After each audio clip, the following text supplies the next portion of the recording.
오늘은 구속의 경륜 7번째 시간을 가져와 보도록 하겠습니다. 지난 시간에는 이 아담에게 공개된 이 구속의 계획을 우리가 연구를 했는데요. 오늘 또 이어서 오늘은 이 아담에게 입혀주신 의인, 예수님의 의인, 이 가죽옷에 대해서 이어서 연구해 보도록 하겠습니다. 우리가 이 하나님의 무한하신 이 자비의 사랑은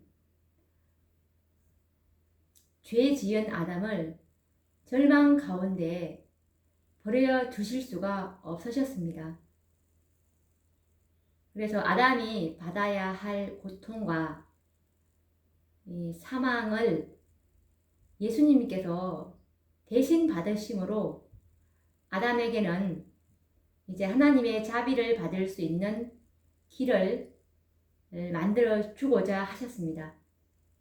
이제 아담은 더 이상 자신의 죄에 대하여 어떠한 변명도 하지 않았는데요. 용서받을 수 없는 죄인에게 자비를 베푸신 하나님의 사랑에 이제 아담은 감격할 뿐이었습니다. 하나님께서는 아담에게 장래에 일어날 모든 일들을 계시해 주셨습니다. 그의 후손들의 타락과 그리고 노아 홍수 그리고 이 땅에 죄 있는 본성을 취하신 이 육체를 가지시고 태어나시는 이 독생자의 초림, 그리고 마침내는 자신의 죄로 인해 이 십자가에 높이 달려 돌아가시는 하나님의 아들 예수 그리스도의 모습을 아담은 계시로 보았던 것입니다. 이것에 관련된 증언의 말씀은 부조와 선지자 67페이지에 나와 있는데요. 그리하여 에덴에서 하나님께서 죄에 대하여 선고를 내리신 때로부터 홍수 때와 더 나아가서는 하나님의 아들의 초림까지 인류 역사에 있어서 중대한 사건들이 아담에게 계시되었다. 그리스도의 희생은 전 세계를 구원할 충분한 가치가 있는데도 많은 사람들이 회개와 순종의 생애를 택하지 않고 죄의 생애를 택할 것이 아담에게 보여진 바 되었다라는 증언의 말씀입니다. 이제 아담에게 예수님께서는 홍수 때와 그리고 예수님의 초림 때까지 이 중대한 사건들이 계시가 되었는데요. 그런데 이 하나님의 아들의 이 희생은 정말 전 세계를 구원할 가치가 있는데도 불구하고 많은 사람들이 이 복음을 받아들이지 않을 것이 이제 아담에게 보여지게 되었습니다.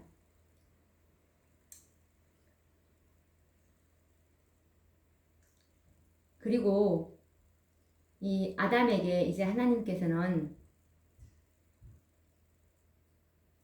첫 희생 제사의 가장 고통스러운 의식을 아담이 경험을 하게 되었는데요. 이제 아담이 양의 생명을 취하기 위해서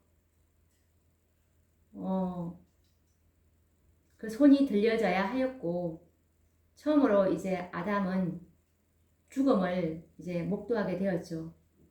그래서 하나님께 순종했더라면 사람이나 짐승이 죽는 일이 없었으리라는 것을 이제 아담은 알게 되었습니다. 아담은 정말 죄 없는 동물이 제물로 죽어가면서 이 자기의 죄가 흠없는 하나님의 그 어린 양의 피를 흘릴 수밖에 없다는 것을 생각하고 이제 떨게 되었습니다. 이 장면을 보고 아담은 예수님의 죽음 밖에는 죄를 속죄할 수 없다는, 죄가 얼마나 중하다는 것을 더욱더 이제 생생하게 느끼게 되었습니다. 그래서 아담은 정말 범죄한 자를 구원하시려고 이렇게 크신 이 속전을 지불하는 이 하나님의 무한하신 그 사랑에 경탄하게 되었는데요. 이것에 관련된 증언의 말씀은 부조와 선지자 68페이지에 있는 말씀인데, 아담에게 있어서 첫 희생 제사는 가장 고통스러운 의식이었다. 그의 손은 하나님만이 주실 수 있는 생명을 취하기 위해 들려져야만 하였다. 그는 이때 죽음을 처음으로 목도하였다. 그는 자신이 하나님께 순종하였더라면 사람이나 짐승이 죽는 일이 없었으리라는 것을 알았다. 무죄한 동물을 희생제물로 죽이면서 그는 자기의 죄가 흠없는 하나님의 어린 양의 피를 흘릴 수밖에 없다는 것을 생각하고 떨었다. 이 장면을 보고 그는 하나님의 사랑하는 아들의 죽음 밖에는 속죄할 수 없는 그의 죄의 중함을 더욱 깊고 더욱 생생하게 느끼게 되었다. 그리고 그는 범죄한 자를 구원하시려고 이처럼 놀라운 속전을 지불하려 하시는 하나님의 무한하신 선하심에 경탄하였다. 라는 말씀입니다. 아담은 한 마리의 어린 양을 끌어와야 했고, 그리고 아담은 그 사랑스러운 양을 자신의 손으로 죽여야만 하였던 것입니다. 피를 흘리면서 죽어가는 어린 양을 보면서 자신의 죄에 대해서 말할 수 없는 후회와 통회하는 심정으로 하나님 앞에 엎드렸습니다. 이제 하나님께서는 아담이 죽인 어린 양의 가죽을 취하셔서 아담에게 옷을 지어 입히셨던 것입니다. 가시덩굴과 추위에 견딜 수 있는 가죽 옷을 지어 주신 것입니다. 이것이 곧 믿음으로 말미암는 의의 진리인 것입니다. 아담에게 무슨 공로가 있었습니까? 아니요. 그에게는 아무런 공로가 없었습니다. 다만 그는 자신이 용서받을 수 없는 죄인이라는 사실과 자신의 죄로 인해 하나님의 독생자가 죽으실 것을 믿었을 뿐이었습니다. 그렇기 때문에 그는 죄 없는 어린 양을 죽였던 것이었습니다. 이것이 요한복음 3장 16절에 놓는 하나님이 세상을 이처럼 사랑하사 독생자를 주셨으니 누구든지 저를 믿으면 멸망치 않고 영생을 얻게 하려 하심이라 라는 복음 선언인 것입니다.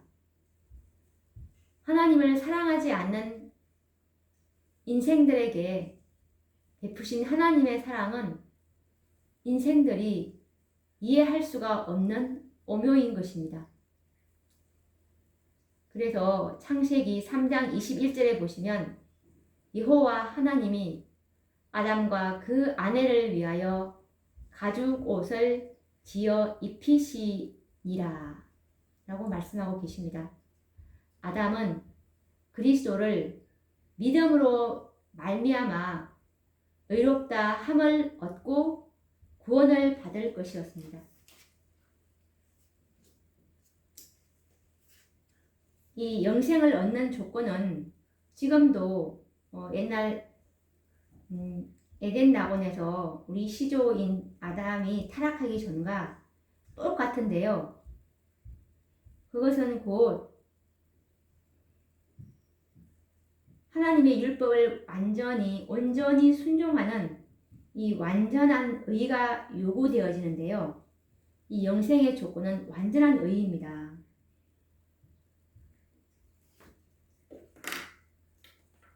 그래서 죄 지은 인간은 정말 이 완전한 의를 우리가 만들어낼 수 없기 때문에 예수님께서 인간으로 오셔가지고 33년 반 동안이나 이 온전한 율법이 요구하는 온전한 순종을 통해서 이 완전한 의를 그분께서 만들어 주셔야 했기 때문에 그분이 죄된 이 우리의 본성을 취하시고 육체로 이 땅에 내려오신 것입니다. 이 정로의 계단 62페이지에도 보시면 영생을 얻는 조건은 지금도 옛날 에덴 낙원에서 우리의 시조가 타락하기 전과 똑같으니 곧 하나님의 율법을 온전히 순종하는 완전한 의가 요구된다. 만일에 영생을 이보다 약한 조건으로 허락하여 준다고 하면 온 우주의 행복은 위협을 받게 될 것이고 재화와 비참을 일으키는 죄가 영원히 멸할 길이 열리게 될 것이다. 우리가 이 말씀에서도 정말 많은 그리스도인들이 속고 있는 예수님을 믿기만 하면 구원이다라는 이 말씀이 완전히 정죄를 받게 되는 것이죠. 네. 우리는 참으로 하나님의 율법을 온전히 순종하는 완전한 의가 하늘에서는 요구되기 때문에 이 성소에서 보여주듯이 이 구속의 청사진에서도 보시면 정말 이 예수님의 십자가로 인해서 우리가 하나님께 나아갈 수 있는 길은 성소로 들어가는 것입니다. 성소로 들어가서 지성소까지 나아가는 경험, 완전한 이 칭의와 성화와 온전함의 경험을 한 자들에게 이 영생이 주어진다는 사실을 우리는 깊이 인식해야 할 것입니다. 그런데 이 완전은 우리가 결코 이 가죽 옷을 우리가 결코 만들 수 없기 때문에 이것은 양의 가죽 옷이지 않습니까? 이것은 예수님께서 만들어 주신 그 완전한 옷이거든요. 혼인 예고, 세마포라고도 하는데 이것은 예수님께서 이 땅에 오셔서 만들어내신 인간으로서 개발하신 그 옷입니다. 그래서 우리가 이것을 정말 이 완전함을 우리가 얻고자 우리가 만들어내는 것이 아니기 때문에 완전함을 얻고자 너무나 갈망하고 원하는 자들에게 하나님께서는 값없이 선물로 우리에게 입혀주시는 것입니다. 그런데 이게 이것을 입은 자들이 이제 나누어 주시는 의인 이 성소의 첫째 칸과 이 둘째 칸의 경험을 해야 하는 것입니다. 그 생애가 계속 지속이 되어야 되기 때문에 그래서 이 우편 강도 같은 경우도 우편 강도는 정말 예수님을 즉시 그의 생애의 마지막에 받아들였기 때문에 만약 그가 살았다면 우편 강도도 계속 삶을 지속했다면 성화와 온전함의 경험까지 이제 나아갔을 것이라고 봅니다. 그래서 우리는 그분께서 주시는 가죽 옷인 그리스도의 우리의 의라는 이 흰 옷을 우리가 계속 지속적으로 이 두루마기를 빠는 경험이 이 성도들에게는 그 삶이 지속되는 때까지 있어야 되는 것입니다. 그러면 예수님께서 이 품성을 원하는 자들에게 선물로 주시고 그리고 또 우리를 성화시켜 주시고 완전하게 우리를 만들어 주시겠다고 약속하신 그 말씀을 읽어보도록 하겠습니다. 이 말씀은 시대의 소망 762페이지에 나와 있는데요. 율법은 의, 즉 의로운 생애, 완전한 품성을 요구하지만 인류는 그 요구에 미칠 수 없다. 인류는 하나님의 거룩한 율법의 요구를 충족시킬 수 없다. 그러나 그리스도께서는 인간으로서 지상에 오셔서 거룩한 생애를 사시고 완전한 품성을 개발시키셨다. 그리스도께서는 그것을 받고자 하는 모든 자에게 값 없이 선물로 주신다. 여기서 분명히 말씀하셨습니다. 그것을 받고자 하는 모든 자에게